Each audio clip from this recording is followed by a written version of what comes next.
people in the back, we're pulling out some more chairs for you, so don't worry. This is great that we have a full house. My name is Beth. I work with Porterhouse Productions, which is the company that owns the Good Work Collective, which is the gallery that you guys are in here right now. I just want to welcome you to this space and to Etcetera TC and one of the founders, along with Levi and Anthony and Scott. We're really excited to have you with us tonight. I see a lot of new faces. Just so you guys know what this space is, we're sort of a community-oriented arts gallery. The gallery that's in here now and all the paintings are operated by Lindy Bishop in the Seed Gallery, which used to be in Elk Rapids. And we put on community events. We've got the Great Wakes Festival coming up this weekend in the open space, so rain or shine, come down and check that out. We'll have a heated tent and some brews and wakeboarding and stuff going on with that. Porterhouse is really generous in allowing us to use the space for free for these meetings, but we do take donations. I'll put the donation jar out by there. So if you mind throwing a buck in the doors or in the jar as you walk out the door, that just helps us use the space and have students in here and all the kind of great projects that we do. I'm going to turn it over to Anthony to sort of explain what we're going to do tonight and introduce our guests.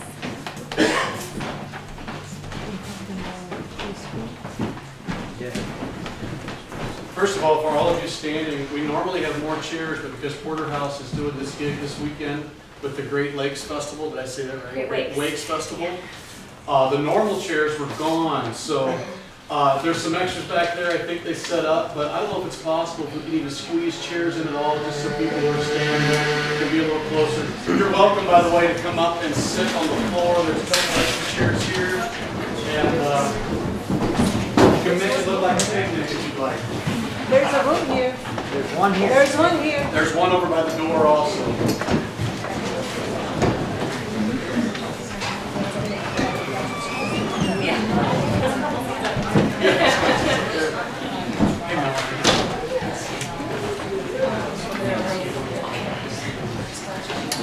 I tell you, here's a wonderful problem to have. I made extra copies this week from last week. I thought maybe we'll have a few more.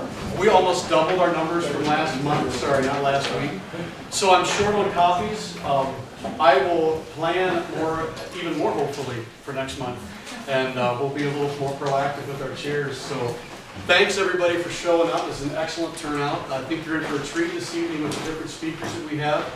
Just to give you a quick overview, like Beth said, Beth, Levi, myself, Scott Smith, we all share a passion for truth. We've enjoyed over the years being in groups in different situations where we get to engage with people who may or may not agree with us, and in the process of those discussions not only get to know other people, but refine our thoughts about religion, politics, ethics, life, community, you name it, all the good topics. So over the last 6 months or so we've been talking about, man, we need to get something going again. We didn't have a format for it. So why don't we do it for the city? Let's get everybody involved and open it up. So that's what brought this here. The nice thing is we're getting some great people lined up to be speakers for you. My goal is not to get up here and speak. I want to hear what other people have to say who are authorities on different subject matters. Tonight, you see, if you've got a paper, we've got 3 great speakers tonight. Brandon Everest, Matt, where are you sitting? Matt and Carey Waldie. All talking about economic justice, using the Occupy movement as kind of a springboard to talk about what is the situation with the economy, why is there disparity, is there injustice going on, how do you fix the things you're out of whack. Our goal here is to absorb what people say during this hour and a half or so that we have. And what will happen is as speakers come up, we'll ask questions when they're done. The panel of us, we're going to take about 5 minutes and just kind of ask them to clarify, make sure things are clear, that what you're hearing you understand. So as you're hearing these things, you've got question cards. Write down questions that come to mind. When the 3 speakers are done, we'll take a short coffee break. By the way, the coffee is provided for free. Leave a donation if you can. And I don't think Laura's here. Normally Laura's here standing behind the coffee pot and you can thank her. But yeah, Roma's is providing coffee for us. So we'll come around and collect questions at the end of the evening. Your questions will be presented to the speakers here tonight. Afterwards, we encourage you to join us at the Blue Tractor. Last month, we were able to go into the little side room and hang out. And I think we can do it again tonight because tourist season hasn't kicked in yet. And we had 20 people there. I'd love to have 40 people there tonight. We just kind of get into groups and off we go on the top of the evening. If you like the opportunity to engage more directly with people and challenge each other, let your opinion be known and weigh in on the topic, be there. It's a great venue, and the Blue Tractor loves to have us as well. Just a quick overview of the next couple months. I was going to do a presentation up there, but I think it's easier just to leave one computer hooked up. Excuse me. Yeah. I've already read this. If somebody else would like to read it, I can pass that. Cool, pass it up. I'll give it to Jeremiah. How you doing, Jeremiah? Oh, it's all right, man. And there's a show right here, Jeremiah. Next month, our topic is Life, Liberty, and the Pursuit of Happiness, the Status of the American Dream in 2012. We've got some good speakers lined up for next month. In fact, I think we'll do kind of a panel discussion.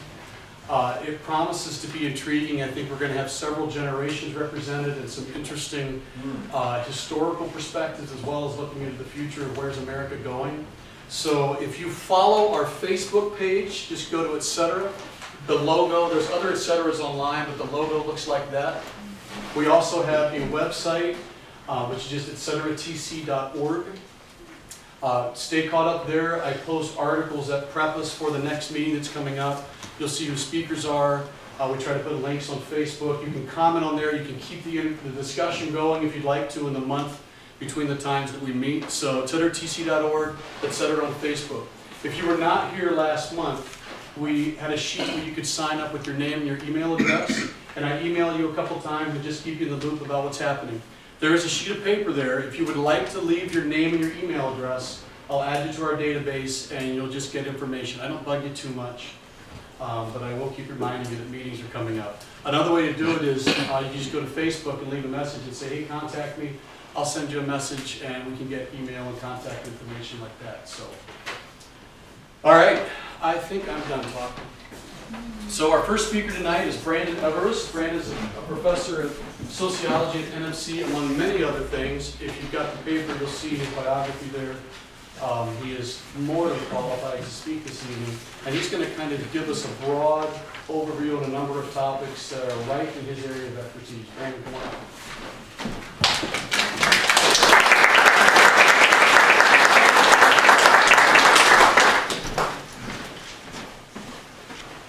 Oh, I need to add one more thing.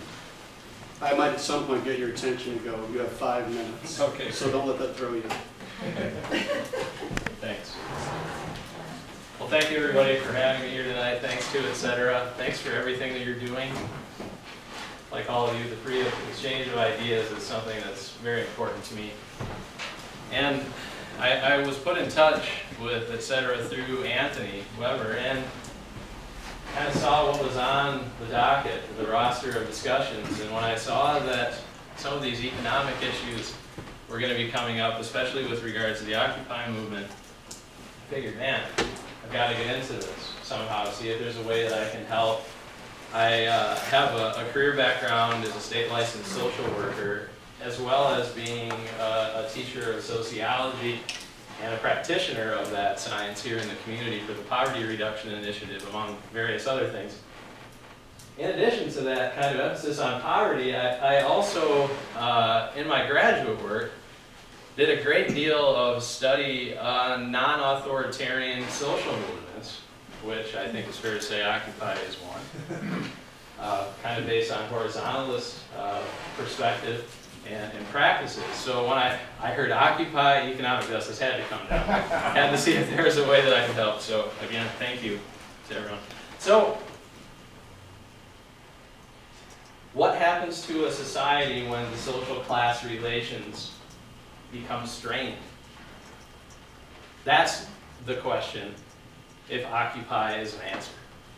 And that's really what I want to focus on tonight. What happens to societies when their social class relations become strained? So let's just kind of imagine for a moment. How many folks here went to college, just out of curiosity, show of hands? Yeah. As a sociologist, I'm constantly polling. Can't help it. Can't help it. So let's imagine ourselves in college. Grades are very important to us in college, right? For a number of reasons. It gives you all those little things you can write on your resume as you enter the job market that you hope to get a job in. Lots to talk about there. let's say we just did a test, an essay on Occupy. We've been building up to it for a few weeks, and everybody worked very hard on this test. Now, some of you didn't. Some of you didn't actually turn in an assignment, a couple of you. Maybe others didn't try as hard for any number of reasons or put in the time that they would have liked into it. But by and large, 95% of you tried your damnedest to do a good job on this paper on Occupy. And the grades are in. Those of you sitting closest to me get A's. Those of you sitting further away get D's and F's. And those kind of in the mid-range get B's and C's. So, let that sink in for a minute. How does that make you feel? Is it fair? Which of you are likely to defend that system? And which of you are likely to want to change it? To what ends will you strive, and what means will you employ in your cause? I want to switch gears a little bit. I want to talk about, if I understand my role here correctly, and I hope I do, I'm trying to lay a groundwork for a discussion on Occupy. As I see it, and I don't want to step on people's toes because we've got two other presenters who have great things to share with you. But as I see it, the thing that Occupy has done more than anything else is put social class back on the table in America. And I see that as probably one of its principal contributions. And I want to talk a little bit about how people form their opinions, culturally speaking, on social class and the social class system, because I feel like these perspectives and attitudes can be really helpful to it. First thing that we should know is that Americans are the least class conscious of all of the industrial democracies. And there are all kinds of reasons why. We don't have time really to talk about all of them, but mainly it's cultural. Mainly it's cultural. I mean, for one thing, in all of our social circles, there are some people above us in terms of income and wealth, some people below us in terms of income and wealth, and as a result, most Americans identify as middle class. Folks might have a general understanding that they're lower on that scale or a little bit higher on that scale, but people generally identify as middle class, which shows a lack of class consciousness, a lack of awareness there. But principally it's cultural. And I want to talk about some of the cultural dynamics that inform Americans' values around the social class system.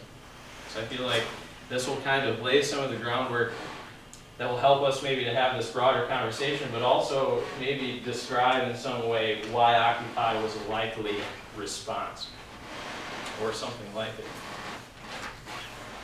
Two things really inform our cultural attitudes about the social class system. There are really far many others, but two that matter for me now.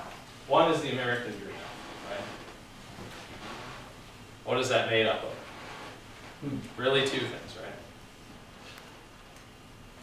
A description of real material conditions of life have to do something with stability, security, and safety. And in a description that materially might be around things like home ownership, livable wages, the ability to raise a family with confidence, to not have to struggle month to month to pay bills, and be able to work toward future goals. On the other hand, I think, is a set of values that really underlie the American dream that matter to us just as much for a conversation tonight. And you're all aware of it.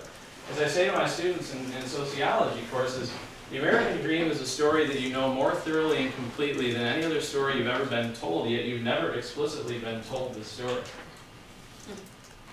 This is how deeply it runs in to our way of thinking, into the kind of zeitgeist of the way that we think from a cultural standpoint.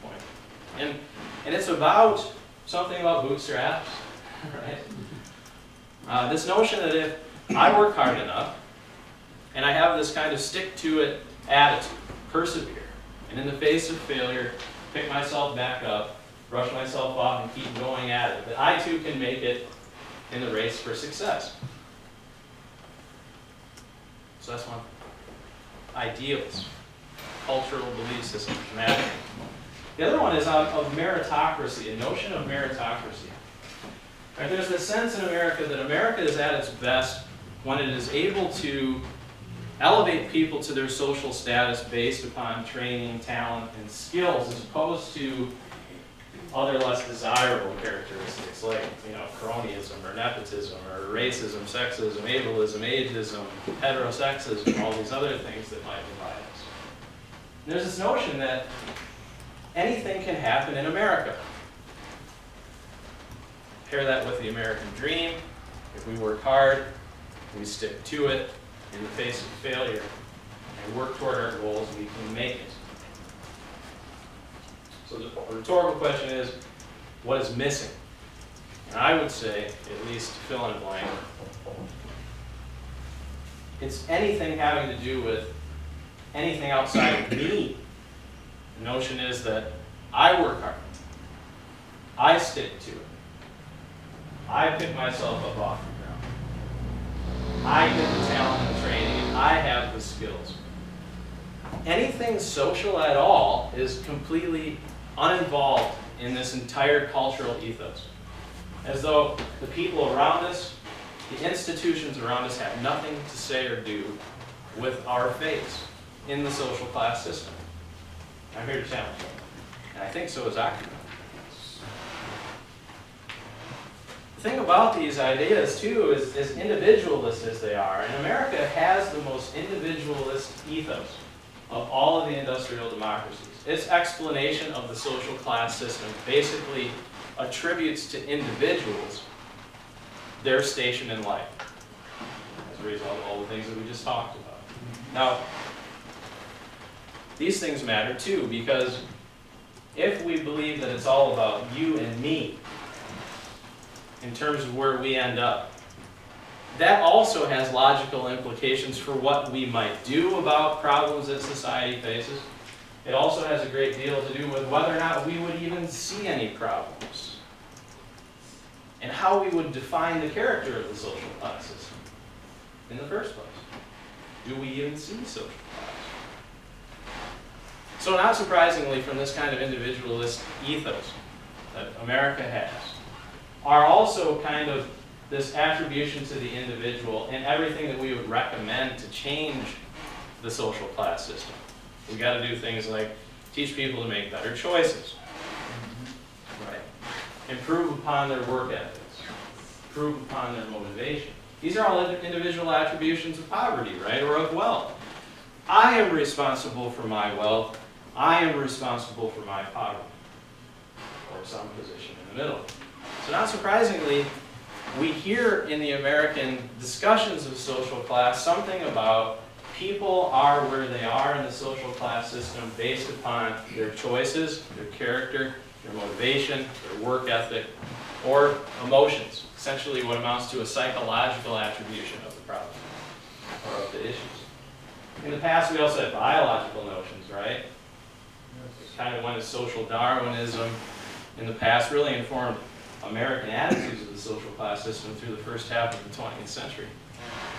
But that's considered crass. So instead of putting it to biology, biological traits like intelligence or some factor like that, or some other superiority or inferiority, instead we do the psychological explanation. It's about your choices. People are poor or rich because of their choices. Now, it's against these ideals, and principally what I think, this is just a view of thinking about it. There's a point at which we'll call it a tipping point occurs, where the ideals that we have are in a wide gap from the realities that we face. And when that gap becomes so large, either we have to sacrifice the belief systems or we have to sacrifice the systems. And both of those things involve great pain and great difficulty. And it's against this backdrop of ideals of this individualistic ethos that all of the structural, institutional crises that are taking place in society, and always have come in stark contrast to those attitudes and to those belief systems that we carry. And in that gap springs Occupy. to bring light to ultimately social structural problems in our institutions, in our politics, in our economics, in our families, in our religions, in our media, etc., etc. Let's talk about just a few of those structural challenges to lay the groundwork. We've been going through an enormous amount of economic restructuring, right? Processes of globalization, technological change, big, 10-cent words that sociologists and economists use, like deindustrialization, the mechanization of labor, the outsourcing of jobs. All of these factors have moved us from a manufacturing industrial basis of labor to a service orientation. And America has a lot of other kinds of cultural values that inform how much people and their labor is valued. Right? Brain labor over manual labor is a principal distinction that we make in American society. So if the skill basis of your job is rather low, you're going to get pretty low pay. It may not have anything to do with the importance of your job. Right? We could argue that trash collectors have one of the most important jobs in society, but because of its historical status, it gets paid very little, right? And we all know about that process, I think, fairly well. So we've gone through a lot of economic restructuring. Since the Great Recession, of course, we have joblessness, unemployment that's significant. 9.1% of active seekers of employment right now are unemployed. That's not to say for everybody who has changed their status, no longer seeking employment, or changed their goals and priorities. Far more people are underemployed, or have just simply stopped looking for work. In fact, we have at best anemic growth in the economy. We're barely replacing population growth that's taking place of new workers entering the labor force, 100,000 or so every month. The numbers seem to tell us we need 250,000 jobs created every month for 5 years to get back to where we were before the recession. And we're barely getting 100,000 a month. Think about the income and wealth gaps. I passed out kind of a sheet of paper that has a bunch of charts and kind of information that I hope you'll find useful. 1% of the nation, you've heard these statistics before, control 34% of the wealth. The bottom 90% control only 29% of the wealth. That means that about 70% of the wealth is controlled by the top 10%. Begs all kinds of questions about economic distribution of wealth. Plus, we've got wealthier and poorer divisions, too. Bill Gates is far wealthier than J.D. Rockefeller could have ever dreamed of. If J.D. Rockefeller were a modern person and we had him meet with Bill Gates or Warren Buffett, he'd be blown away. He'd be gate-mouthed at the wealthy. Standards have changed significantly. Right? We've got foreclosures and bankruptcies in the news. And not just personal bankruptcies, which primarily are being driven by a couple things, like medical emergencies, right? As well as, small business failures and other factors like that. We got that in the news, but we've also got public company bankruptcies too, right? That are larger than they've been in a significant period of time. We've had the largest of all of the public company bankruptcies take place since 1980, and the vast majority of those have taken place just in the last 10 years, with the Great Recession hitting off a number of those. That's all on the news. Bailouts. The middle class is falling, staying longer, right? So much so that the statistics today show that half of Americans throughout their lifetime will have the experience of poverty below the federal poverty threshold. Half of Americans will be in poverty. 1 out of 2 babies born in the United States are born within 100% of the federal poverty line, which makes them eligible for social services like the food lunch program, or even cash assistance for people who are struggling considerably. Education is no guarantee, right? Unpopular topic to talk about as a professor, indeed. But education is no guarantee.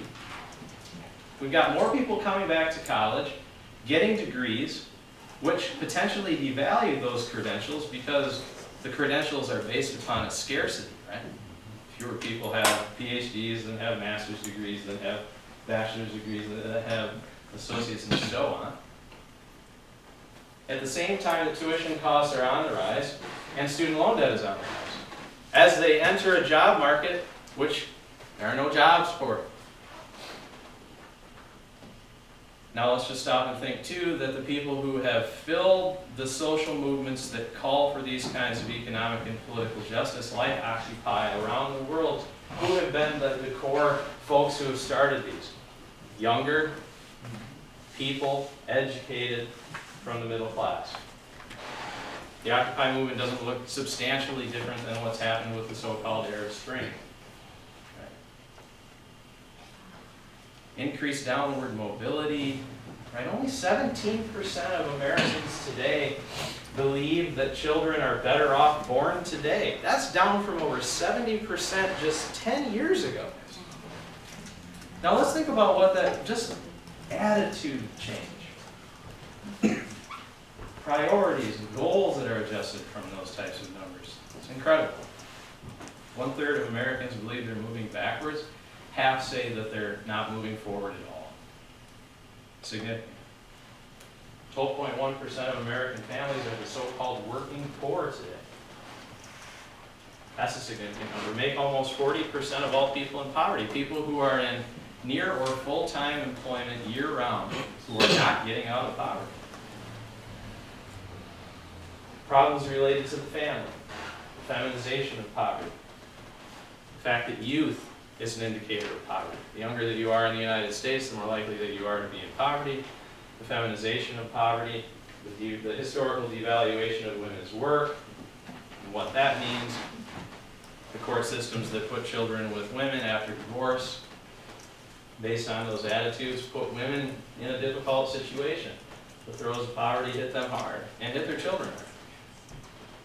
And the government isn't helping either. That was just all economics. 5 minutes.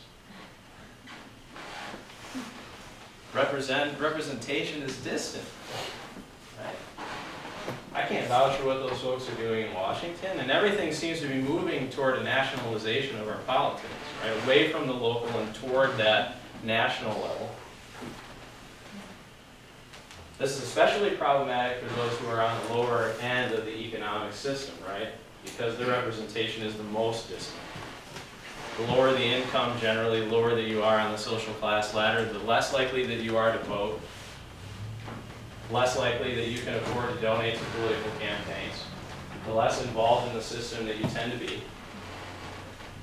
Politicians admit they don't pay attention to that. Some of the chart information I gave you about who are, how likely are you to be a millionaire as a senator versus how likely are you to be a millionaire as an ordinary citizen. Significant difference. And all of the political lines have been blurred. 7 of the 10 richest senators are Democrats. And all of them voted to extend the Bush tax cuts. That's the end of any kind of the political side. There's direct economic implications for your social class standing against the political system, right? How likely is it that your ideas will be represented, that your interests will be represented in that system? Begs the case. The Citizens United case, which is a constant kind of theme in the Occupy movement, I know as well, has pumped more money into the political system. The 2010 midterm elections and the Republican primaries are showing the extent to which money is now being brought in by wealthy individuals on a semi-anonymous basis. We wonder about that from a social class aspect. The tax code is more obvious these days. Most of us have probably heard about Warren Buffett's secretary. Right? We can't do all the debates about revenue versus spending, welfare versus welfare, and the expatriation of capital and the tax problems that are there. Government is as much on the table as economics and the private sector are on the table. And this kind of lays the groundwork. So what happens to a society when the social class relations become strained? Populism.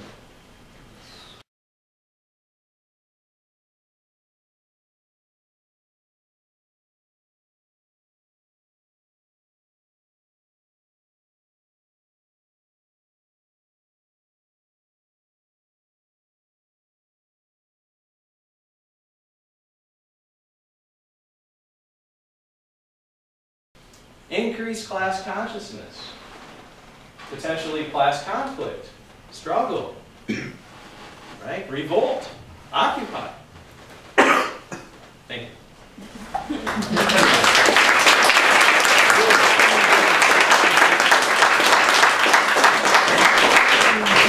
You still had 2 minutes. Oh, sorry. Okay, Brandon, my first question is this. You mentioned that the whole American dream section you were talking about, a part of the American dream is ideals. Part of the American dream is the idea of meritocracy, talent, skills, etc. And you identified the third missing thing that's hindering the American dream. It's this notion that we have that there's nothing outside of it. Has it always been that way? I mean, when you look at American history, has that been endemic to the American dream from the beginning, or has something shifted throughout history? That individualist ethos is very much a part of American society as far back as we can go. I think its importance has ebbed and flowed. Like, for example, when we think about when was the last time that economic justice issues were on the table, it's really been a very long time, really since the 20s and 30s with the rise of the labor movement, trade unionization and other factors like that.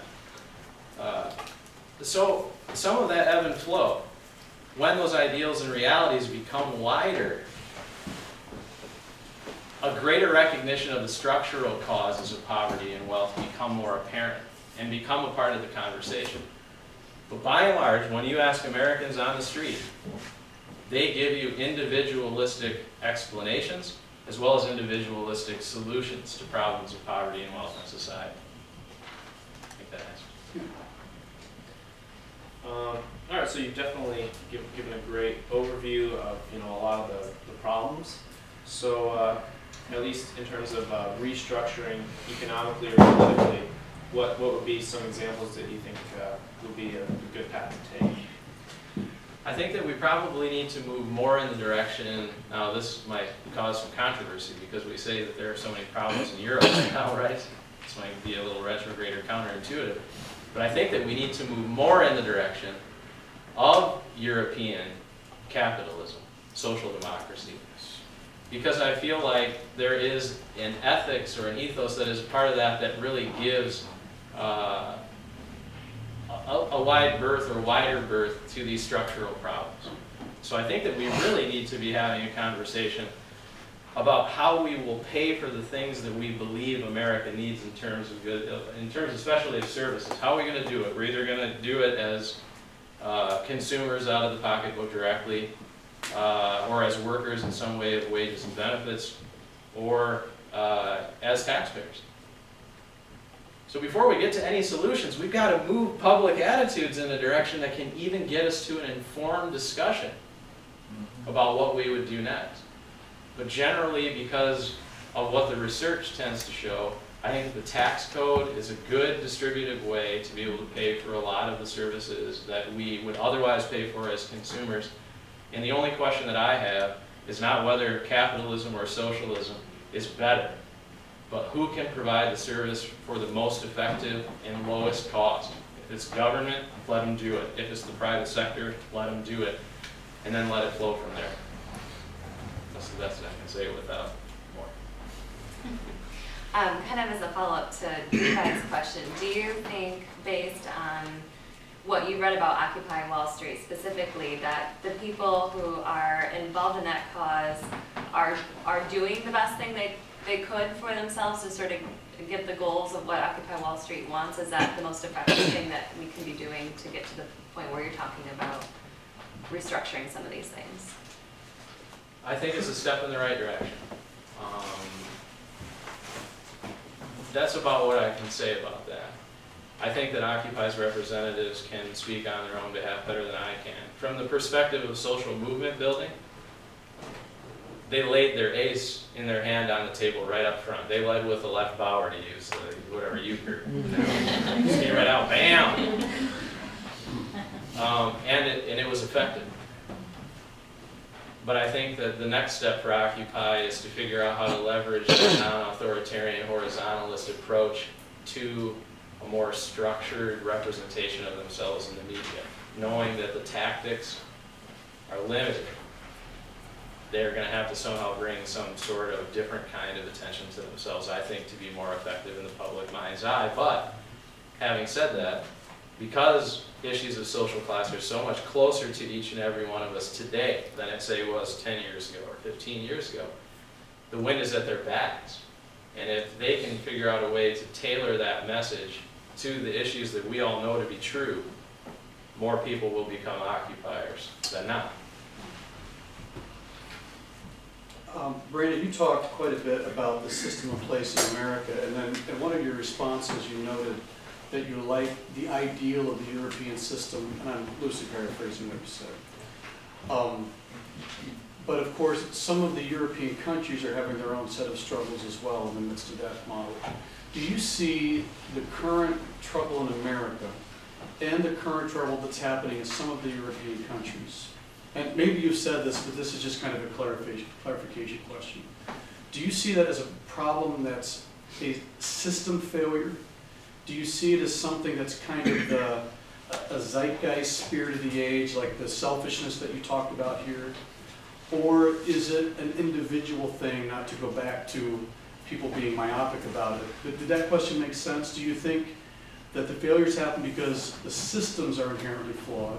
The cultural spirit is somehow bringing something to the system that's harming a good system, or that individuals within the system are undermining does that make sense? Like, I think I follow you, and to a certain extent, as lame as it might be, I'd say a little bit of all of the above. But I think one thing that really hasn't been looked at closely enough is the extent to which our global financial institutions are really designed to promote the kind of Anglo versions of capitalism that are the style that we have, UK, Australia, South Africa, which is much more individualistic, have much less robust social safety nets.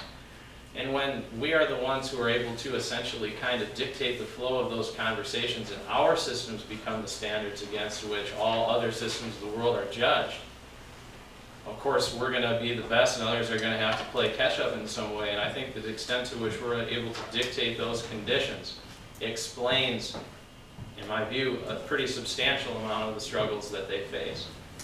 Generally, our international institutions require privatization, which is the opposite of the social safety net. It is an idea that government cannot be a helpful player or actor in the solution of social problems. And if that's the standard, well then Europe is going to be in crisis, and we'll be better off than that. So that's, I guess, where I stand. All right. Thanks, Brandon. We've ended on the minute. Awesome. That's nice.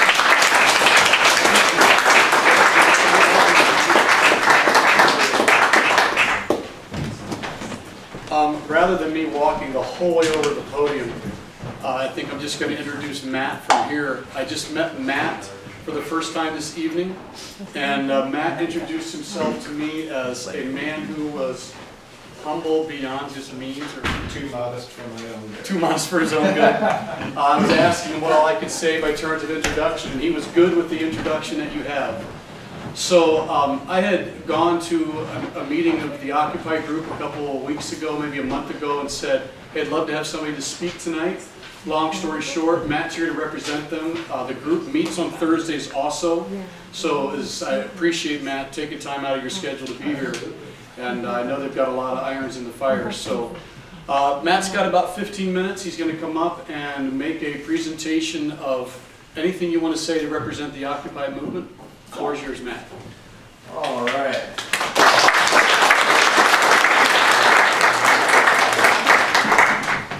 Well, the hows and whys of the Occupy movement, I think you touched really good on the basis of why. It's really, as time's progressed here, it seems like the gap between the haves and have-nots in this country have been expanding further and further and further, being that I'm sorry, really nervous.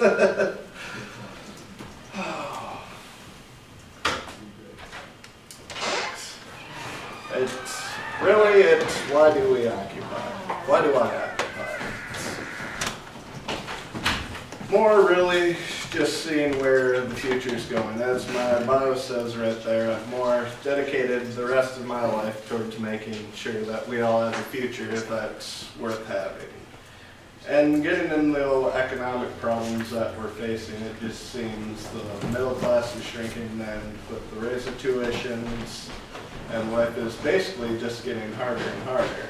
So I think Occupy was a real kind of inevitable result of what problems most people were facing.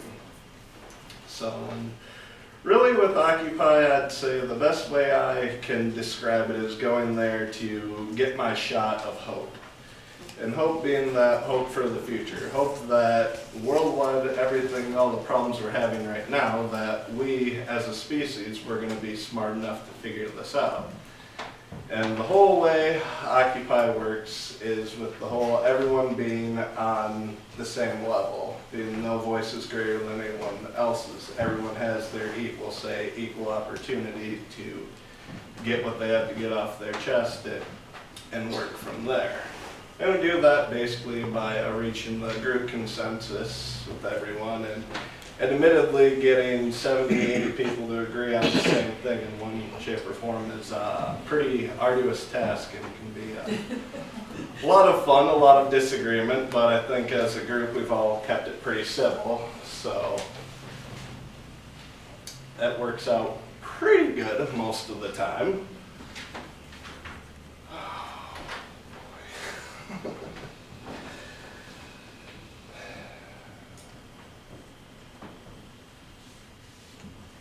And more than that, well, I don't know. I might be a dreamer and just really think the fundamental goodness of people between each other and just the fundamental goodness of ourselves as a species. And really have found Occupy inspiring that there's enough of us who can see these problems and we care enough to do something about them. That's even myself personally, for the longest time I was sitting here finding something economic, social, take your pick, and it's like, this is a problem, why doesn't somebody do something about this? And then one day I almost had an epiphany that, wait a minute, I'm somebody.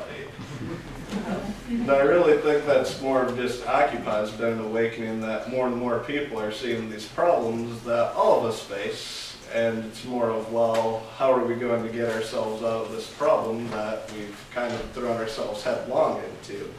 And I don't want to like sit here and play Captain Morality pointing the fingers, but I really think the big problem we've ran into too is basically unchecked greed. The unchecked greed's kind of really trickled down, and say for the top of 1% or however many numbers, I don't have the statistics, it's almost affected everyone but them. So it's more of a question of the rest of us. How are we going to make sure we have a future that's worth having? Which comes back to just the whole creativity that I think we as a whole species and as Occupy or anything have. So more or less the way Occupy's worked is finding whatever hot button issue we want to tackle at that time, and there's hundreds, thousands of them. Can you give an example? Biggest one, of course, being the old economic inequality.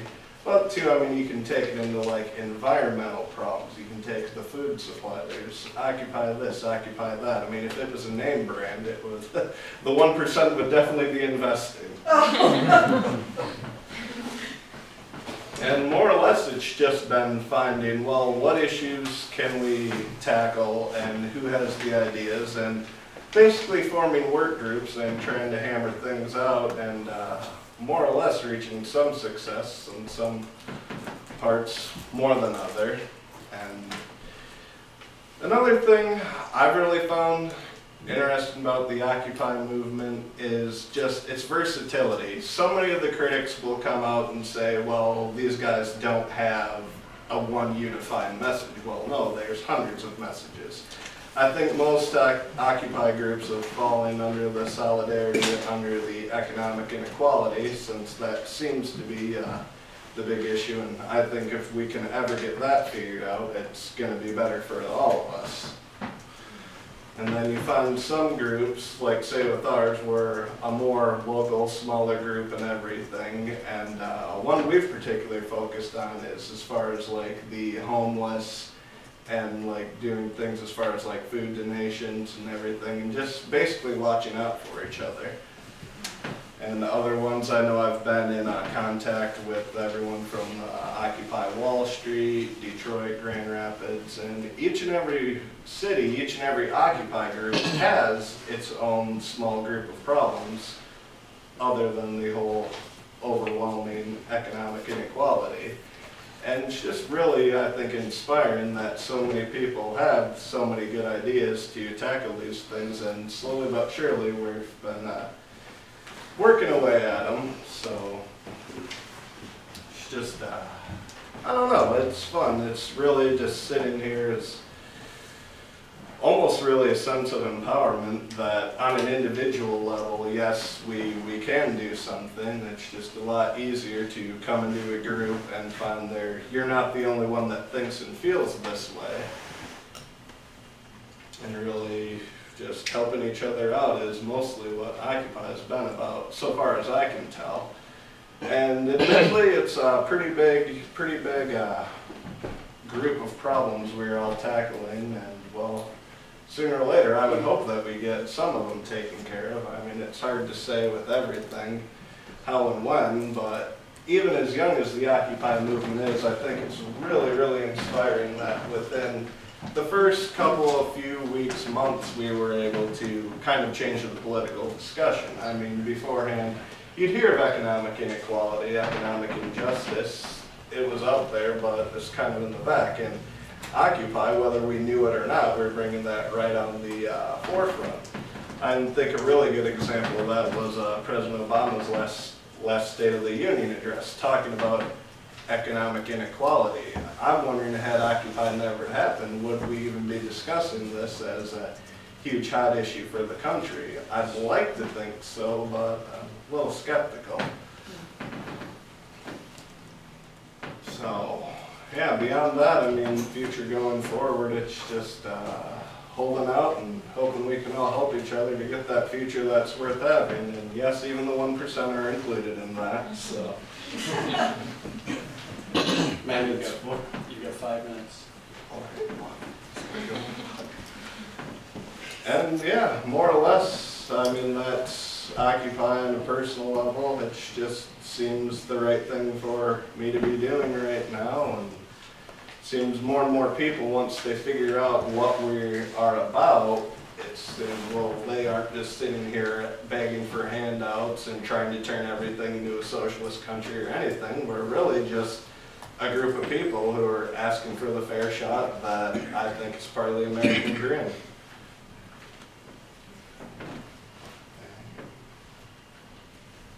I guess that's it.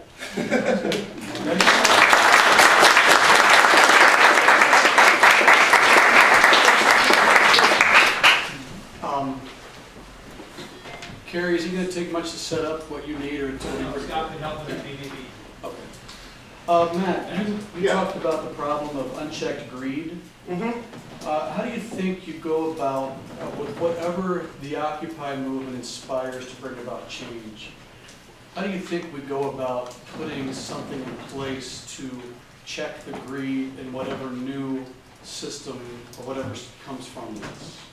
Well, I know previously there were a lot of laws set in to like regulate the banks to basically keep from having the problems we've had basically since the overturn of Glass-Steagall and all of the bank mergers and everything, and having them basically able to use customers' monies and everything to fund whatever ventures they want, be that a risky investment or even in some cases betting on speculative markets. So step one of that would be reinstilling these laws that were on the books before, and step two, I guess, just be, as cheesy as it's going to sound, playing in their sense of fair play.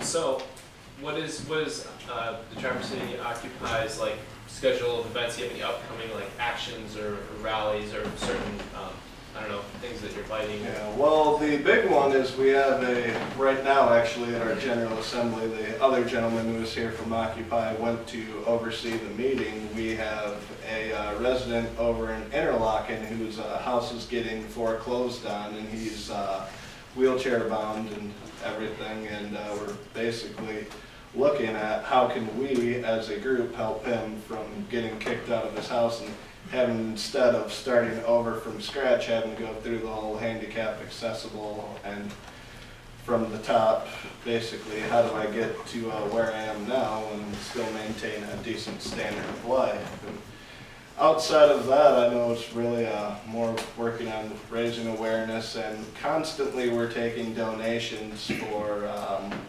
you know, like Northwest Food Coalition, monetary donations going as far as like various homeless shelters, and basically just the best way to describe us is a group of concerned citizens just trying to do what we can to help out in whatever new and fun ways we can come up with.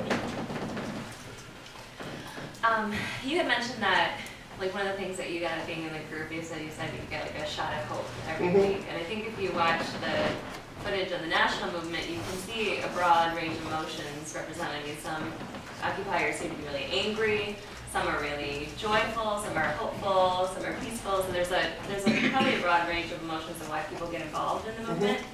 For you, I mean, do you feel that hopeful is the defining emotion for you personally in the movement, and do you feel that in the larger national movement and the group that you're in here too? Or is there another emotion maybe that's... I would say it's definitely more hope and a spirit of really empathy and compassion towards everyone else. I mean, that's the great thing about Occupy is you can ask anybody any one question about it and you're going to get a different answer from everyone. So on a personal level, I've again joined it just because it seems like a way to work towards things that are going to help all of us out.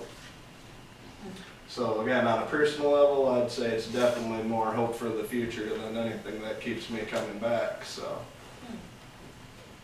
Final question for you, Matt. Yes. By the way, I know you said you were nervous, but you're doing great. Thank you.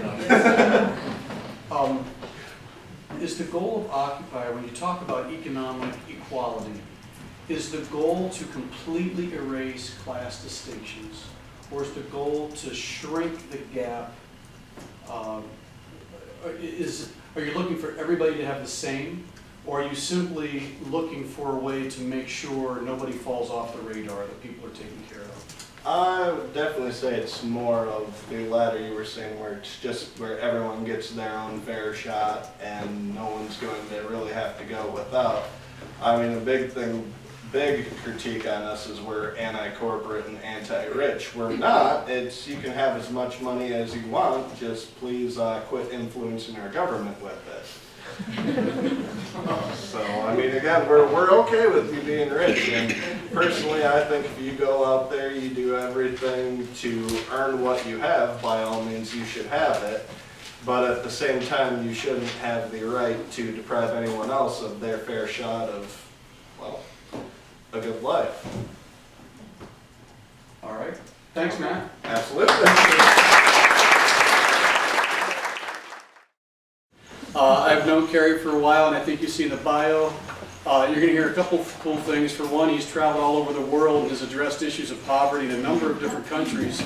He'll also tell you some interesting background about his life growing up and why the issue of overcoming poverty was a personal issue to him. So I'm going to stop talking and let you go, Carey.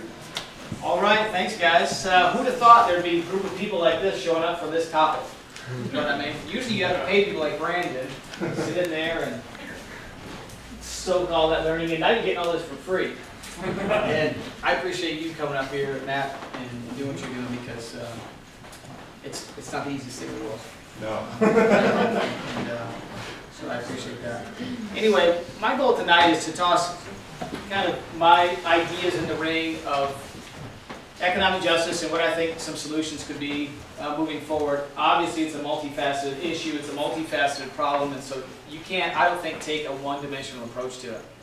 But if I were to describe the approach that I would take, it would be a biblically centered worldview approach, a holistic approach addressing people and ideas and in the hearts of people, not just the minds of people, to bring about economic justice, or the closest thing that we can get to that here. For me personally, it is a big deal. I grew up raised primarily by a mom who was 8th grade educated, and she did what she could to raise 2 kids, and she's a waitress. She's nearly 70 now, but she's done this. She's still working, and I grew up between Flint and Saginaw, kind of in the area there, the Rust Belt in Michigan. My sister and I are first generation college educated, and I went to college to be a pilot, and I graduated from flight school at Western Michigan. And after I graduated from flight school in Western Michigan, my life took a huge turn, and I started working with teenagers in the Metro Detroit area. And I did that for a few years, and then I moved up here, and I worked with teenagers for about 10 years, about 20 years total now. And it's been a passion of mine. And as I've kind of worked in these areas, the issues of poverty just really resonate with me, and I like dealing with these things. And some people just have certain kind of areas that they really like, and it's an area, not just local issues of poverty, but global issues of poverty for me too are big. And all of us, if you want to include the global economy, are 1%ers. If you turn on the tap and clean water came out, we're all really 1%ers. And so a lot of times it's just how you adjust the pond to make us feel better or worse in the process. So for me, it's a big deal. We came here to Traverse City, and one of the things we did is that we founded what's called the Traverse Life Center, which is an organization that is designed to holistically approach the issues of poverty, housing, addiction, and family breakdown. And those are big, daunting issues, but that's kind of our core focus of what can you do there and approach that. I've been to a number of countries and teaching on issues like this. And in the process of doing that, not really teaching as much as looking for solutions, just like you guys are. Looking for, and what can we do here? Looking for creative ideas.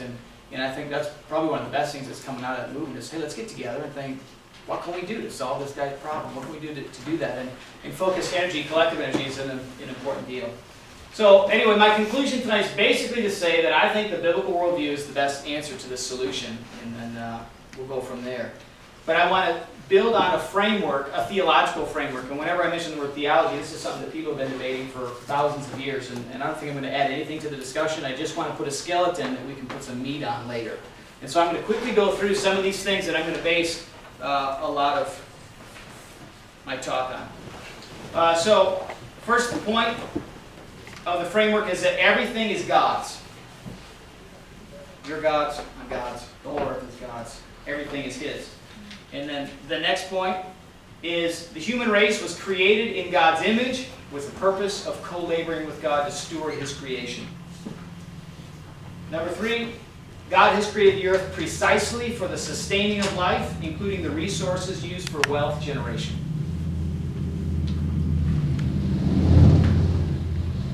Wealth is created when humans use their ingenuity and effort applied to the earth's resources to create usable and desirable resources. All people are of equal value before God, regardless of their utility to society.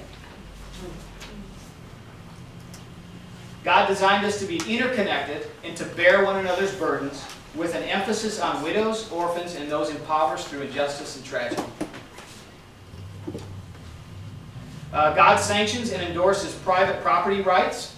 One of the 10 Commandments is don't steal. That implies somebody could have something that you don't. And the distribution of wealth according to ingenuity, effort, and ability balanced with accountability. Let me click on these today. Next one. God will bring ultimate justice and fairness to humanity based on His righteousness, merciful and just nature. And so based on that framework, let me go for how every day in our organization we have people coming for help. And this is multiple people. And so I'm trying to live this. Here's the ideas. How do those ideas translate to how I live Monday? And that's kind of how I want to approach that. And this is where I'm at so far. I'm not saying I have all the answers. I'm just saying that here's where I'm at so far in the process of addressing these things on a practical level. First, I call for honesty, ethics in government and business. And I do so from the foundation of a transcendent ethic that is above humanity, given to us by God. And I find that we can say, this is right, and whenever we use words like the moral police, or fairness, or right, or wrong, we're appealing to something. What is it that we're appealing to? Is it that it's just right for me and not right for you? And so what I find is that when we're addressing the issue of economic justice, is if we're doing it immorally, if we're breaking morals or ethics or laws to do it, I think it's hypocritical on the face of it. So if we're saying, I'm going to abscond private property, I'm going to vandalize, I'm going to prevent people from doing poverty-reducing practices like free commerce, if my actions are hurting economic justice for the cause of fairness, I find it hypocritical. And I think that through our business schools and as we're teaching our students, that ethics are relative and self-determined. And they go through college and they learn ethics are relative and self-determined. And then when they get to their business world and they start making self-determined and self-focused decisions, like Enron and other corporations, and we think, hey, that wasn't right. Well, the guy could easily just say, that was right for me. I'm sorry, it wasn't right for you. And if we're simply appealing to a community-based or self-determined ethic, it's tough to go any further than an argument there. Number 2, I don't label any amount of money as immoral. Just because somebody, oh, am I running out of juice? Is there another plug?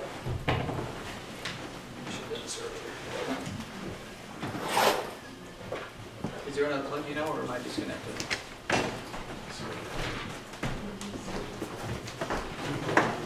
Yeah. Okay. All right. Just keep it time. I don't label any amount of money as immoral, nor is there an immoral size of a corporation. So if I had $1 and you had 2, you had twice as much money as I do. Or if I had 5 and you had 10, or I had 20 and you had 10, I have twice as much as you. Just because I have twice as much as you doesn't mean I'm immoral or I did something unethical to get it. And you can't say $1 million is unethical or $1,000,001 is. Money is simply a means of exchange. Now what we do with it can be moral or immoral. Number 3, wealth is created through ingenuity and effort applied to the earth's resources to create usable and desirable resources. And because wealth is created, just because you have more than me doesn't mean I have less. In other words, just because you have extra or more doesn't mean that you had to take it from me. Because wealth is created. It's not a zero-sum game. There's still enough ingenuity out there to create, and still enough resources out there to create more wealth. Number 4, I don't decry profit as evil. I rather affirm the creation of profit. In the book of Proverbs, it says all hard work leads to profit. And I look at profit as oxygen that runs the company. And profit is important. Without profit, even good companies close. And without profit, people get unemployed. Without profit, people don't get raises. Without profit, the 401ks don't go up. Without profit, none of that stuff that we want to have happen. And so on one hand, I find it disturbing that we're saying, you guys are making them get, once the gas prices hit $4, that's when it's like a collective, something is wrong here. And we're saying that the oil companies, they're making so much money, and they are. But I don't think any amount of that is necessarily immoral. It's just bothersome to me because it costs me more out of my pocket. Now, I've never seen the commensurate when gas prices go down. They always go down slower than they go up. But I've never seen the commensurate. Isn't it nice of Exxon to lower they go up, right? Aren't they just a generous company? When gas prices go up, they're greedy. When they go down, we don't say thank you to them. So I think profits are important, and if you collect a paycheck in a profit-making, yeah, don't worry about it. Just shut it down, because I'm almost done. I work for a nonprofit. But I think we need more for-profit companies. I don't think there's a moral distinction between a nonprofit and a for-profit entity. In fact, I think that for-profit entities have greater potential for good, so long as they are guided with good ethics. Number 5. Instead of focusing on bringing down the 1%, I think it's better to elevate the 99. You say, well, yeah, how would you do that? Here's our tack with the Life Center, is that we find if you create the right conditions for prosperity, prosperity happens. Because, again, going back to we're creating God's image. God is a creator. God is he's into increase. He created seeds. You plant one seed, multiple seeds. It's wired, I think, into the universe, increases. So you create the right conditions, and image bearers will create that, that increase. And the right conditions, if I can just quickly go through these: the right to private property, a stable society based on rule of law, and this is through my experience, non-corrupt government, burdensome red tape, a just justice system, strong family structures, willingness to delay gratification in the zeitgeist of society, and a future orientation to time, not just in the moment. You put those together in a society, and you find a general increase of wealth throughout the top and the bottom. Everybody gets elevated in the process. 5 minutes, Carey. All right. Number 6, the best insulation for injustice, and I think we can all agree that that's bad. But in my opinion, the best insulation for injustice is twofold. 1, knowledge, and 2, economic freedom. Knowledge on one hand. Economists will tell us that there are 3 big sandboxes that we play in when we do our economic stuff. The first sandbox is the labor market. And that is, we have jobs that we go to work to, and there's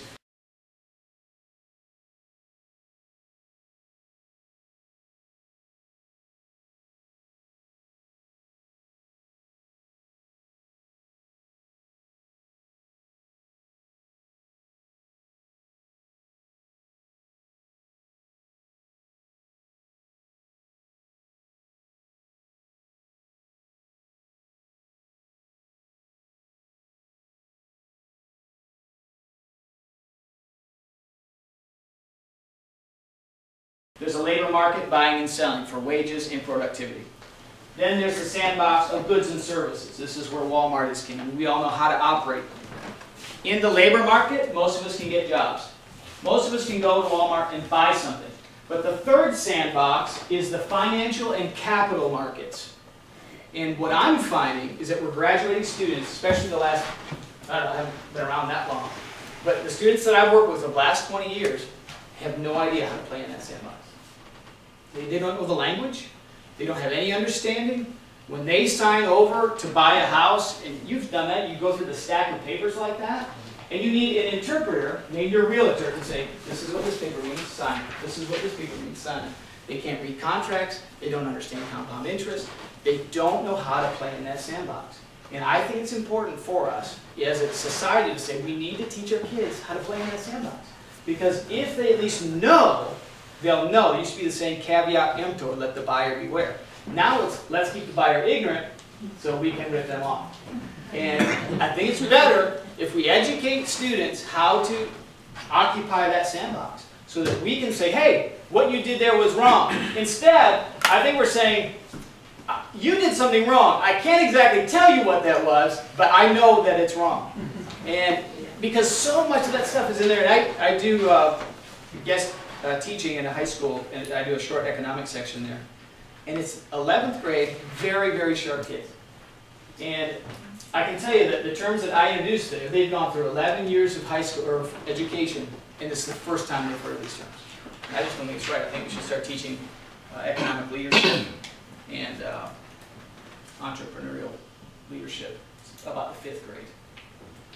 And then also, I think economic freedom, those things, right to private property, stable society. We find in societies that have that, generally everybody does better.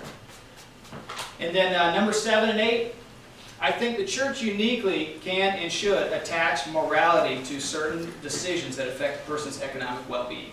And Brandon addressed that there are certain decisions people make that just aren't good for them economically. Now we can say to them, hey, that wasn't good for you economically, but only when we have a transcendent ethic can we say that was immoral. And we don't like to hear that word, so that's a big deal. I can give you this just from my own experience. I cheated most of the way through high school. Probably from the 6th grade on, I found ways to cheat through high school. Now, after that, I went to flight school. You would not want the pilot of your plane cheating his way through flight school, because we know that ethical decisions have real-world implications, and we see that when I deal with people in poverty initiatives all the time.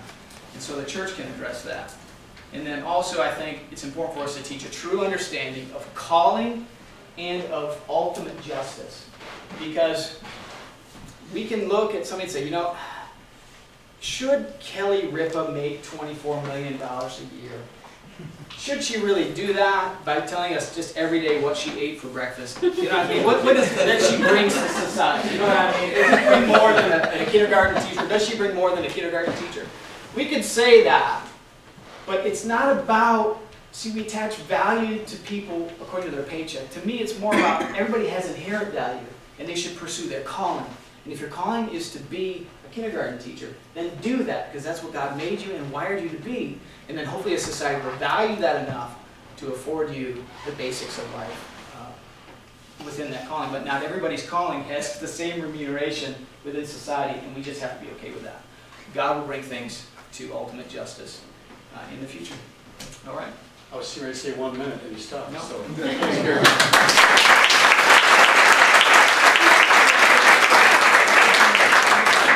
Carey, you've been to China, to Africa, to a number of other places. Could you give, if you were to discuss the issues of poverty in other countries, would you identify the root problems as the same ones that America faces, or is it different when you go to different countries? I think it's the same on different scales. I think it's the same on different scales. You talk about injustice, and we say, hey man, something's wrong with our justice system.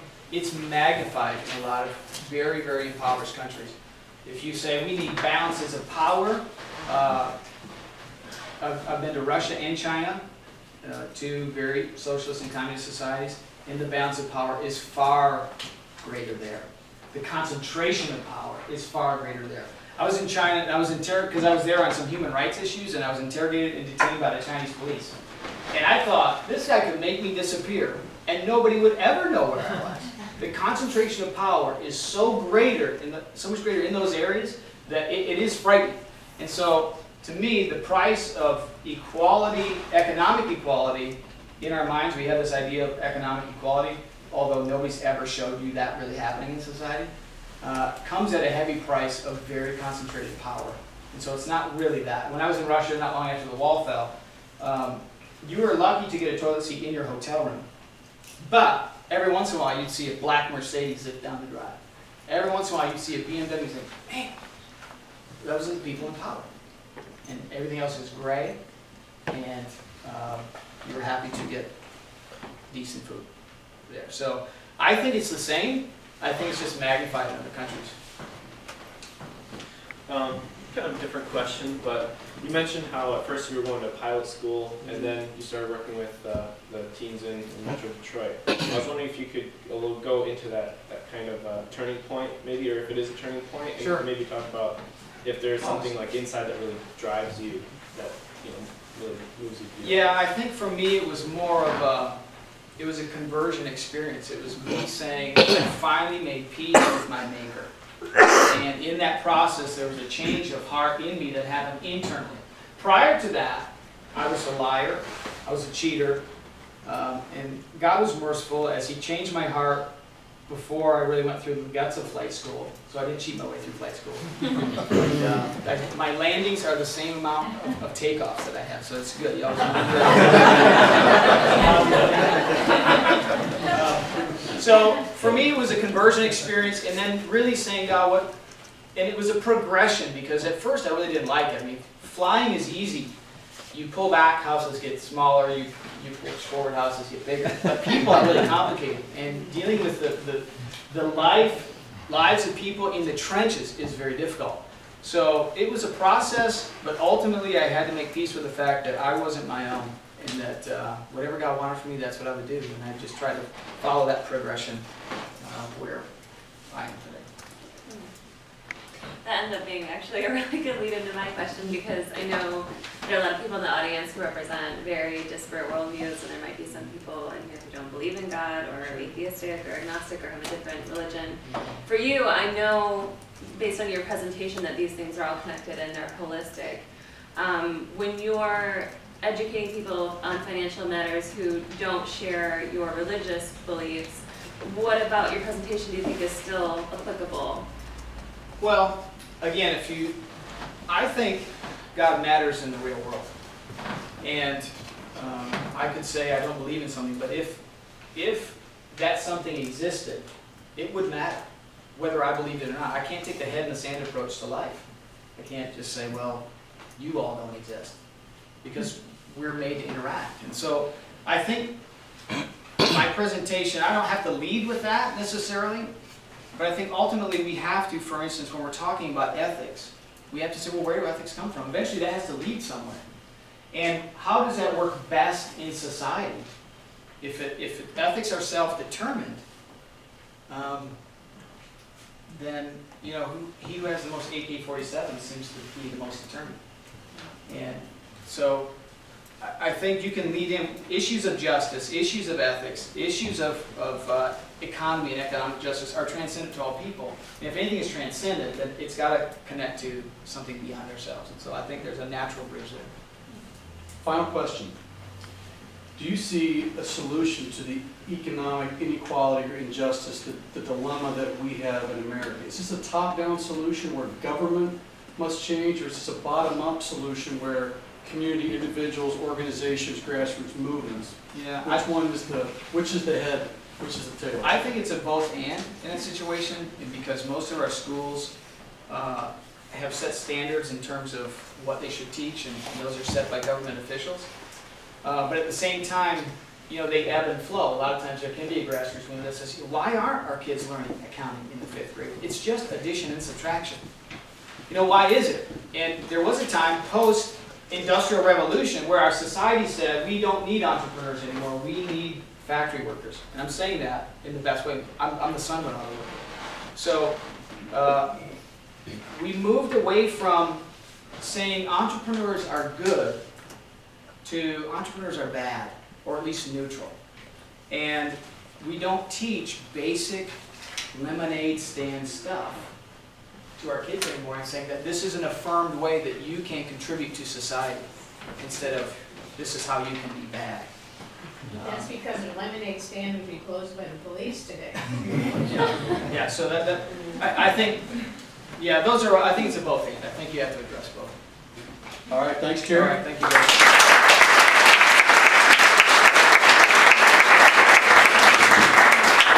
All right, here's the plan. I suspect you have a lot of questions bouncing around. What we do now is just take a couple-minute break, go get some coffee if you want it. There's only one bathroom, but if you can't get a chance, take a potty break. And in a couple minutes, I'm gonna, if the 3 speakers will come up here and talk with me a little bit. Levi, Beth, Scott, me, you can hand us your question cards. What we kind of do is we go through and try to find common questions and themes that are popping out from the audience. So we're not getting a lot of repeat questions. But yeah, take a couple minutes, get some coffee, take a potty break, and then join us in just 3, 4, 5 minutes. Hand questions to us, and we'll finish off the evening with that part. We're getting great questions, by the way. I'm really looking forward to hearing some of these answers. We can't get to everybody's. So if we don't get to yours and you're really offended, I don't know what to tell you, but post them on the Facebook page, Etcetera on Facebook, or etceteratc.org is the website. You can go there, you can click on a link, it'll take you right to the Facebook page. In fact, you don't have to be on Facebook to be able to view a Facebook page if you click through the website like that. So if we don't get to your question, please feel free to post questions there. We'll probably post some of these as a follow-up as well. We'd love you to visit and weigh in on them and have a discussion going on there. Ideally, we can create kind of a forum there in the month-long span between times we meet. So please seek it out and feel free to weigh in on the different topics that we have. I think right now, I realized last week 8:30 is an impossible time to finish. It was ideal, wishful thinking. This may go another 20 minutes or so. I should let you know there's pizza showing up. Someone offered to buy us pizza tonight, so in the next 15 minutes, it may smell delicious in here. So there'll be some snacks afterwards and coffee, so, okay, I'm gonna stop talking now. All right, Brandon, would you please speak to the American ethos, the American, you can pronounce it how you want, of bootstraps, pulling yourself up by your bootstraps versus the current trend in society of a sense of entitlement and how that relates to the expansion of class? Interesting question. And an important one. I'm not sure. I'll just give you what I've got on that. And most of it, some of it is opinion, some of it isn't. Sorry. I think that at the same time that people may sometimes have a sense of entitlement to more than what they are getting, could be in addition to, as much as to the exclusion of, the other kinds of cultural values that are a part of the American dream. It's possible to contain both ideas, some of which can be contradictory in the same person, in the same groups, and perhaps for understandable reasons. I think if we dug deeper into what causes entitlement, and at this point it's not like there's a great body of research that we can depend upon for this sort of thing, we find that it's a multifaceted thing. Fundamentally, if questions of justice prevail, and there's a sense that we deserve more, I think that that sort of makes sense in a way. But at the same time, a sense that we deserve more for no good reason, or where the reasons are debatable, or where it's questionable, we've got room for discussion. And I think that honestly, that entitlement thing is a lot of different feelings and sentiments wrapped up into one behavioral kind of phenomenon. And that's about all that I can really say about it. Yeah, Carey, I'm going to kind of combine it. We had a couple of questions along this line, so I'll sort of make it into a two-part question. You said to follow your calling and that God will provide, but what if people who follow their calling, give it their all, and still can't make ends meet do? And sort of the second part of that, so what if someone does follow their calling and still can't make ends meet? And if an individual can't make their basic needs met in their individual context, then the global context doesn't really matter, does it? Those are really two big questions. So if I forget to answer the second one, just re-ask it. And I'm not sure I'm going to answer the first one. And I'm just going to approach it like I would approach if somebody came to me and said, you know, I feel like I'm in God's will, but this just is not working out financially for me. And from my personal experience, I've gone through that because I had to face this idea. Fly airplanes, make a lot of money, work 2 weeks a month. Work with city teenagers 7 days a week and make hardly anything. And the way I agonized for a lot of years. And then when kids came along and you have to think, well, you know, I have to provide for my family, I have to provide for my home. How do I go about that? And so what I came to understand is that where God leads, He does provide. But I had to figure out the hows and whys of how that worked out again on Monday for me. And how that worked out practically was that my understanding was that wealth is created 3 ways. Buy low, sell high. Walmart people do that well. Warren Buffett. Add value.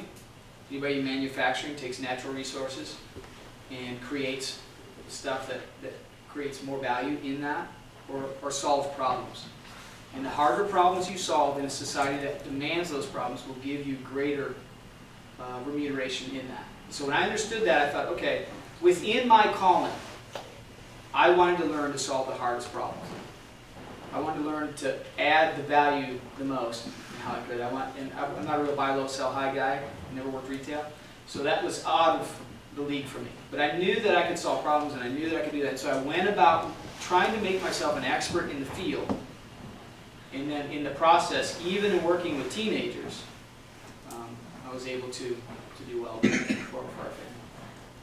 Okay. I think maybe, and Anthony, you had a question that was similar to that. As a clarifier to that, do you think it's possible that in your worldview that God calls people to different levels of wealth? Could some people be called to a lower wealth or income level and some to a higher? Well, I don't know. That's a big question.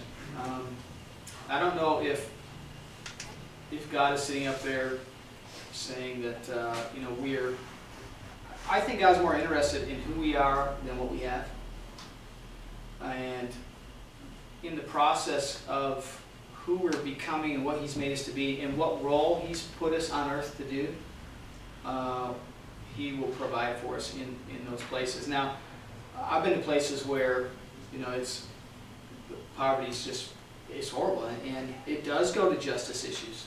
You do say, what can we do in this? And ultimately, you know, I've been to places in the world where they're natural resource rich, but the people are very poor.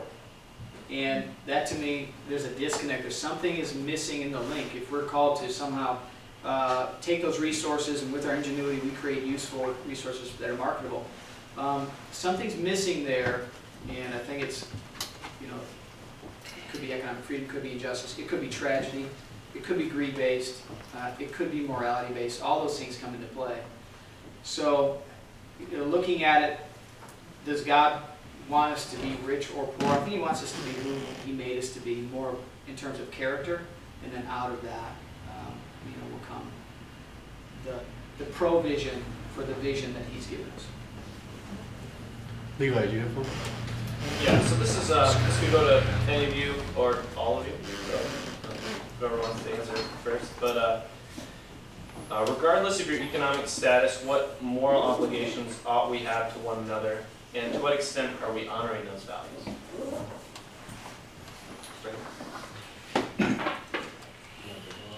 Yeah, I'm sorry, what was the question again? Regardless of your economic status, what moral obligations ought we have to one another, and to what extent are we honoring these values? Oh, it's, even again, I'm not one to preach morals or anything, but I really think once we get back to the commonality of all of us, I mean, we're all here on the same planet, all got our own stones to roll up the pyramid, as it were. Really just kind of a moral obligation to help each other out in kind of whatever ways we can. I mean, that can just be as much as helping somebody out financially, or even just crossing a complete stranger on the street and smile and be like, how are you doing? Something like that. And as far as how we're doing all in all over it, it's really going to depend on individual situation and everything, but I'd like to think that we as a race are doing a pretty good job of watching out for each other. We could improve on it, but we're doing okay. We're still here. Brandon, wait, do either one of you want to weigh in on that? I know that answer, but I think we're going to figure out to all three of you. I like to start with the 10 Commandments. 4 of the 10 are vertical. Don't have any other gods before me. Don't misuse the Sabbath. Don't use the Lord's name in vain. Don't do idols. So the 4 are my relationship with God, but 6 of the 10 are how I should relate with other people. I shouldn't lie to him. I shouldn't steal his stuff. I shouldn't covet his stuff. And I shouldn't kill him. And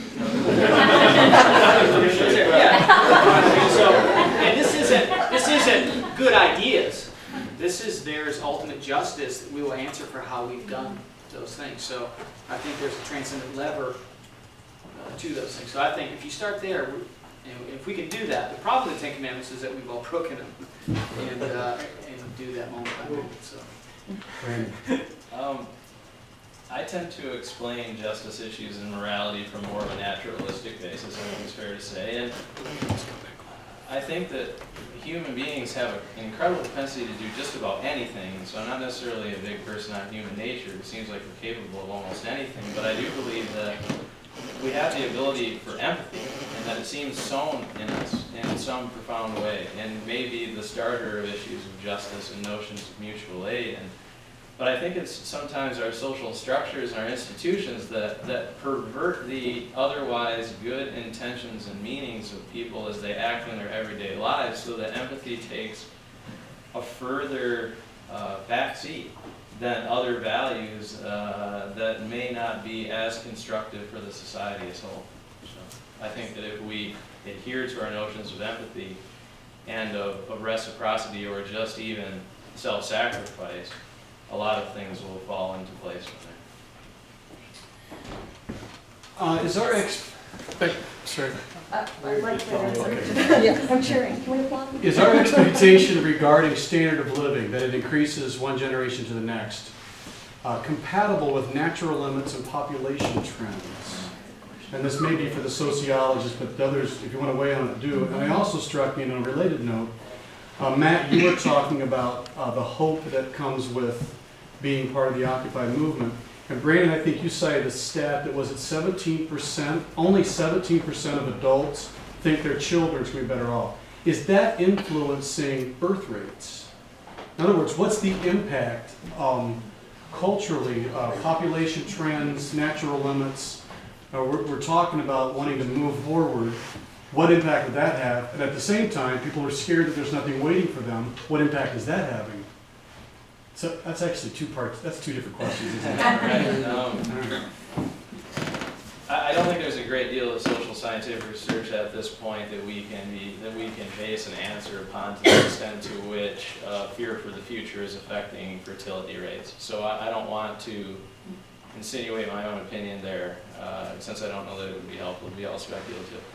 But on the issue of resources against population, the old Malthusian problem, or Ehrlich's population bomb questions, these are significant. And as I see it, it's not so much that we cannot extend the technological and material benefits that advanced capitalist societies have generated to other nations. It's that we must do it upon entirely different orders of economic and social organization.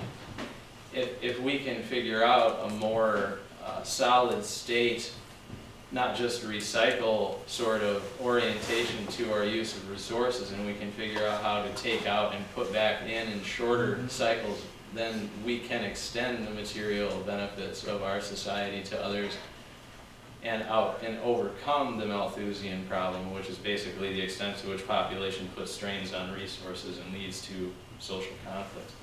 So if we can change, especially on the production and consumption sides, about not just recycle a plastic bottle which has a half-life of who knows how long, but is made out of different kinds of plastics that could be more immediately biodegradable, we will create a more sustainable technological and material existence. It could be extended to others. I hope that answers. And this could go to any of the three of you, and you might have different perspectives on it. Why is low unemployment assumed to make a robust economy? How did the 40-hour work week historically get accepted as a standard for success? How does the 40-hour work week get accepted as a standard for success in your social class standing, or even your worth as a person or citizen?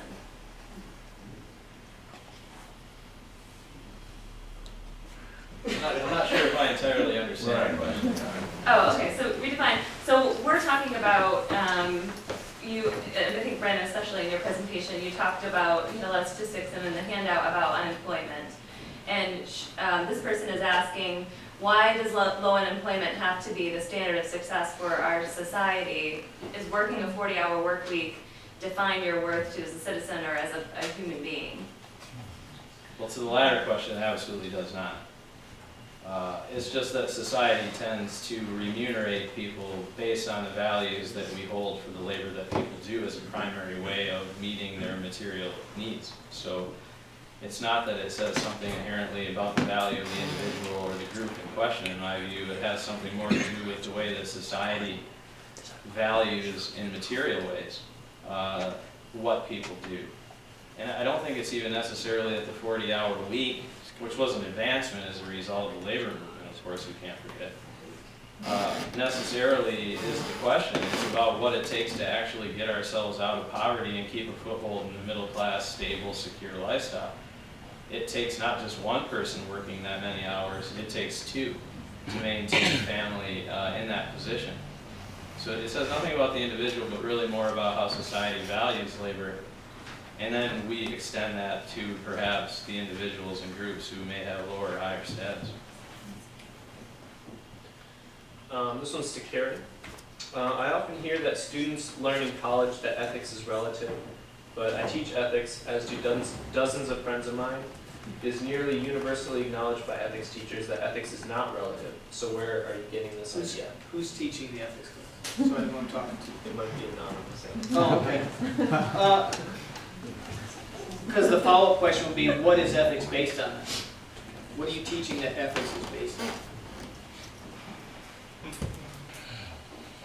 If it's not relevant, what's your foundation for it? But that's not responsive to the question. I'm not the ethicist. I'm just saying that's not responsive to the actual question. No, to help me answer it, I would need to, it would help me to kind of probe the presuppositions that are loaded in that question. But you could answer based on different scenarios, you know, like if it's this, then this, but then if it's this, then this. So that's my point. Different scenarios are decided by different people, or different societies, or different groups of people. Yes. Can I help with that? I've taught ethics. I didn't ask this question, but I could have. Yeah, I found the same thing in teaching ethical dilemmas. I found that the textbooks that I was weaned on in college, relative ethics, that was what the professors were pushing back in the early 90s. Nowadays, you cannot find an ethics text that doesn't spend the first chapter usually completely destroying relative ethics. It's really kind of an interesting phenomenon. And what are they building it on at this point? What's that? They're destroying it, but what are they building? Well, they're not. They're simply just putting out ethical theories. Here's this ethical theory, here's that one, here's the next one. So when you say they, these are people. Yeah, these are people. That are putting out ethical theories. So they're selves determining ethics. Exactly. Exactly. So yeah, to me, it's self-determined. An interesting piece of that, though, is that the students, nonetheless, still have a relative ethic. So we get into talking about differences in various cultures and et cetera, and how might you criticize it? So we can't criticize that. That's their culture. So the students have all kind of bought it. It's almost like back in the early 90s, we opened that Pandora's box, and whoops, now we can't close it again. Can I clarify what you're saying? Are you saying that the textbooks do not present ethics as relative, but they present a variety of perspectives on where to ground your ethics, and what the students take away from that is that ethics is relative? Is that what you're saying? No. Okay, no, say it again. It's been about 8 years since I taught contemporary ethical dilemmas, and everything might have changed since then. But when I was teaching it, I found that there were no textbooks that I was running into that did not begin by destroying ethical relativism as a possible source of ethics. What I found, however, was that the students nonetheless believe in relative ethics, in spite of what the professors were, what the books were pushing. My question would be, are they destroying relative ethics because the implications are horrific? So we say, that's not good, because that's what happened, and societies could determine things that are bad, that are good. They could say, that's good, and we would say intuitive, no, that's bad. So we'll destroy that, but then we can't go with transcendent ethics, because that would mean we're not king of the world. So we have to postulate other ethics that are still humanity-based, not transcendent-based. So they're destroying it by name, but it seems to be they're smuggling it in with other names. I think it got in the 60s and 70s and 80s. I think that it became a part of our culture, and that's what it's the air we breathe, it's the water we swim in now, and you can't tell these students otherwise. They'll sit there and agree with me in class. Yeah, relative ethics, that's stupid. And yet they live them. Yeah, so. I'm going to redirect, so this is more specifically financial, but I want to recommend keep an eye on our upcoming schedule. It sounds like we need to plan an evening to discuss ethics in particular. And I would encourage you, if you want to continue the discussion, seek Carey out afterwards and surround him. And I think I know who. To me. We've established Carey won't murder Matt, so I'm going to encourage that gets taken up afterwards in a small group discussion. I want to get a couple questions in. It's already 8:50, and I don't want to keep us forever. This could be for any of you. When we're rich, we say it's because we made good choices. When we're poor, we tend to believe we're victims of the world. How do you reconcile these attitudes?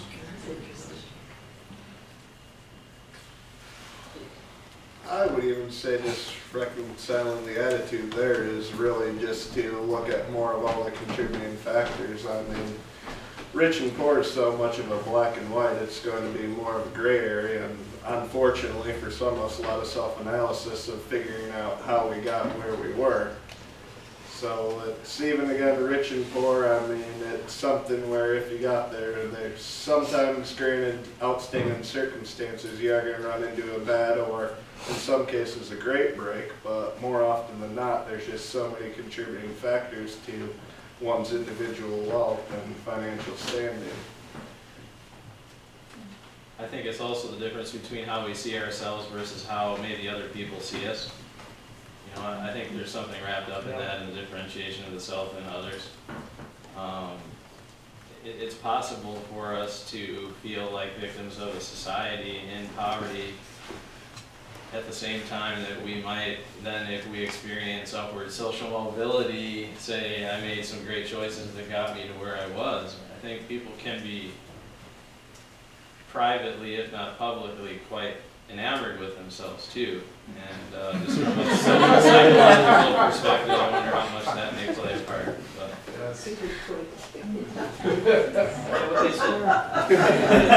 Beth gets the final question. Okay, and this will be a good one because our topic next month will tie into this, so however Brandon chooses to answer this, we might be able to get into it in more detail next month. Brandon, if Americans are cured of their individualistic ideals and social and economic concerns, will they not be cured of being Americans? That's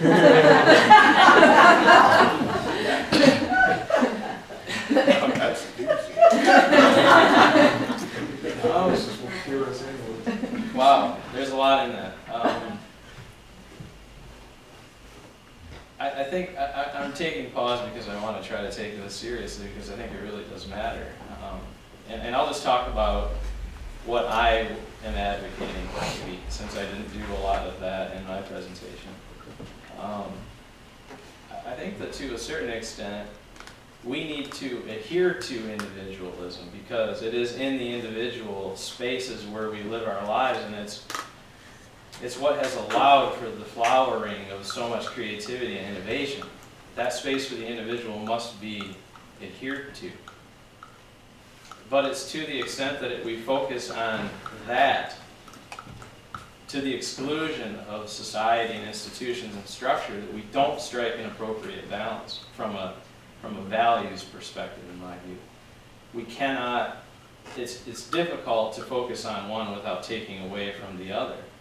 And if we get so myopic, to use Anthony's word, on an individualistic approach, I think it makes sense that society's institutions may suffer. So I'm not looking to cure us of Americanism or of the individual, but to strike a balance of empathy and reciprocity against individualism, and to perhaps redefine it. That it's possible to be a strong individual and solve complex problems which may involve sacrifice. It's the best I can do. That's a great answer. Hey, thanks all for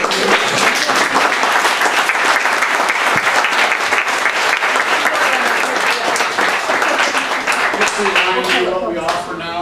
For one, on the table by the door, there are posters for next month's topic and meeting. Feel free to take some with you if you know of a good place to post them so people can get the word out, and we'll have more chairs for next time so we don't have to make people stand in the back.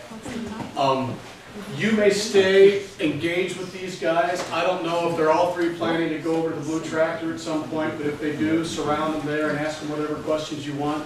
You're all welcome at Blue Tractor. We love the business. I don't think they'll mind if a whole bunch of us go over there. But if you enjoy sticking around and really engaging a lot more on this, and it sounds like some topics that have come up are call for some engagement, please do. We'd love to have you be a part of that. Let me see any final announcements. Just maybe the date for next meeting. Yeah, it's the last Thursday of each month. Next month, that makes it June 28th, I want to say. So we're always the last Thursday of the month, 7 o'clock. Topic? What's that? What's the topic? The topic is life, liberty, and the pursuit of happiness, the status of the American dream, or the state of the American dream in the 21st century. We'll most likely do a panel discussion with several different people, and the names we have to be involved are very cool, but I don't want to give that away yet. You'll have to be here and see.